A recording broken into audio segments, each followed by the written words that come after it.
you have said what happened in Minneapolis to George Floyd and everything that's happening there and around the country is a crucial test of your profession. You've said that. It's a crucial test of our profession in terms of law enforcement. I need to ask you this because some of the latest news is that President Trump, as we know, has had a conference call with governors.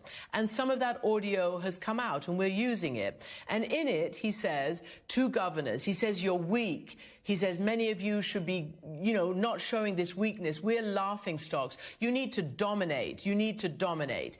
I want to ask you not to, if you don't want to, comment on the President of the United States. But is the right direction for police today in this environment to go out and dominate and to show that they're, quote unquote, not weak? What should the police be doing now to calm this terrible situation? Let me just say this to the President of the United States on behalf of the police chiefs in this country.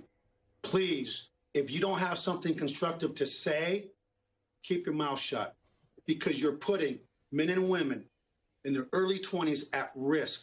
It's not about dominating. It's about winning hearts and minds. And let's be clear.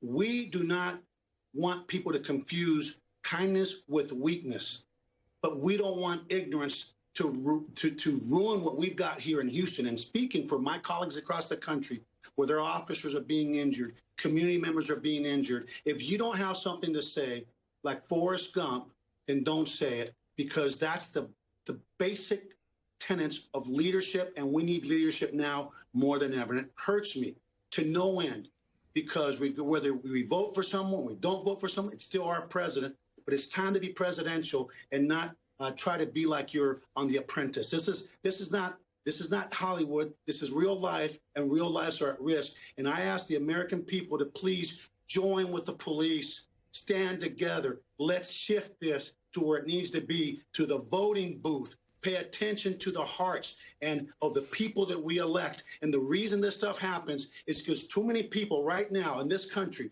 that are throwing blocks, bricks, and damaging property never bother to vote. So you have a choice. Lift up your voice, be heard in the voting booth, and continue to march peacefully. So the focus remains on bad policing, criminal policing. And let's be real honest, this is not just about policing. It's about society and this disproportionality of the things going on in our country, from education to health to food to everything that we all as human beings hold near and dear. So please, please don't react to that.